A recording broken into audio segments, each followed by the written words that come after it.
द्वितीय वर्ष कला हिंदी साहित्य के छात्रों को गद्य खंड में द्वितीय अध्याय के अध्ययन हेतु आज हम प्रस्तुत हैं। अध्याय का नाम है आचरण की सभ्यता। लेखक हैं सरदार पूर्ण सिंह। आचरण में आ उपसर्ग लगा हुआ है, परंतु यह देखा जाए कि आचरण है क्या और सभ्यता क्या है। संपूर्ण साहित्य में यदि हम उसके अवलोकन की तरफ देखें तो विद्या, कला, कविता, साहित्य, धन और राजस्व ये सभी आचरण की सभ्यता को ज्योतिषमती किए हुए हैं। अर्थात ये सभी अपने अपने आचरण के माध्यम से ही प्रभा संपन्न हुए हैं। अब आचरण की सभ्यता क्या है? मनुष्य का आचरण कैसा होना चाहिए? समाज या सभ्य समाज में उसकी प्रतिछाया कैसी होनी चाहिए? यदि हम देखें तो चाहे वो पुरुष पात्र हो चाहे महिला पात्र हो, एकमात्र उसके व्यवहार से, उसके आचरण से हम उसका आकलन कर लेते हैं कि वह किस प्रकार के व्यक्तित्व को लिए हुए है और किस प्रकार से वह व्यवहार कर रहा है। यदि उसका आचरण नहीं है तो संपूर्ण जीवन ही नहीं है। यदि आचरण विहीन व्यक्ति एक कंगाल आदमी की तरह रह सकता है, चाहे वो राजाओं के दिलों में ही क्यों नहीं अपना प्रभुत्व स्थापित कर दे, परंतु साहित्य, दर्शन, संगीत आदि में भी देखें तो एक लय या एक ताल होती है। वह उसी को समाहित करते हुए अपने आप में अपने राग को मिठास के आधार पर प्रस्तुत करती है।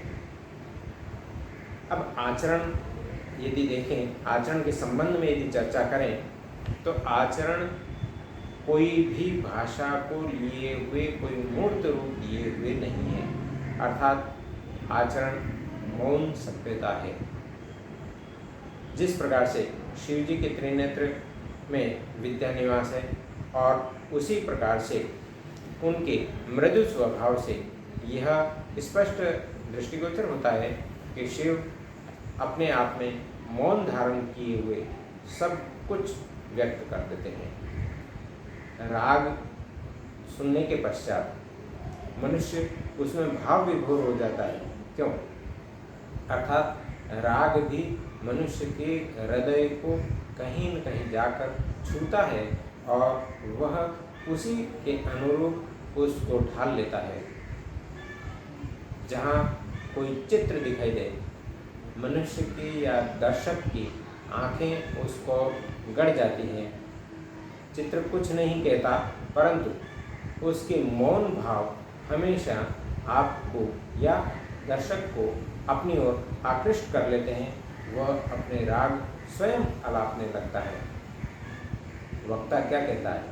वक्ता कभी कभी चुप हो जाता है, परंतु उसके हाव भाव, उसका व्यवहार और उसका आचरण बहुत कुछ श्रोताओं को दे जाता है, कह चुका होता है।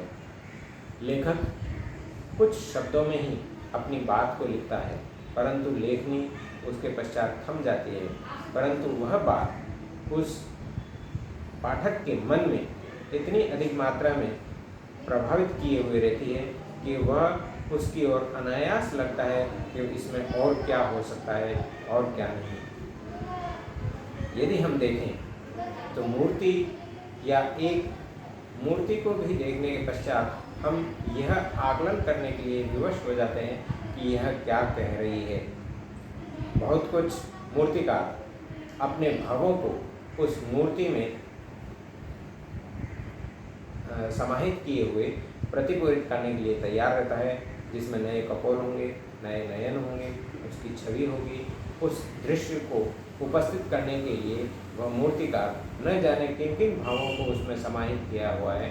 अब जब हम देखते हैं तो वह सब बिना किसी शब्दों के माध्यम से कह चुके हुए भाव हमारे सामने प्रकट होते हैं।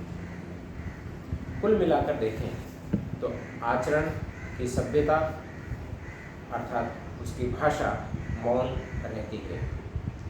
हम कैसा व्यवहार करते हैं उसकी छवि दर्शकों पर या श्रोताओं पर किस प्रकार से पड़ती है, अर्थात उसकी भाषा हमेशा श्वेत पत्रों पर लिखे हुए शब्दों के रूप में होगी।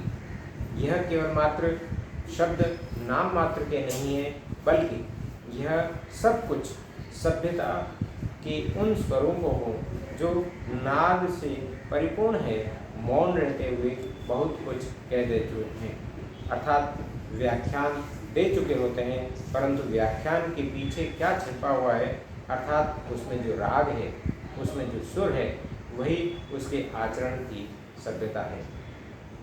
यदि देखें तो मनुष्य के द्वारा किया हुआ व्यवहार जिसमें नम्रता परिलक्षित होती है, दया का भाव परिलक्षित होता है, प्रेम का सौंदर्य भी दिखाई देता है और उसके मन में उदारता के भाव हैं, वे सभी दिखाई देते हैं।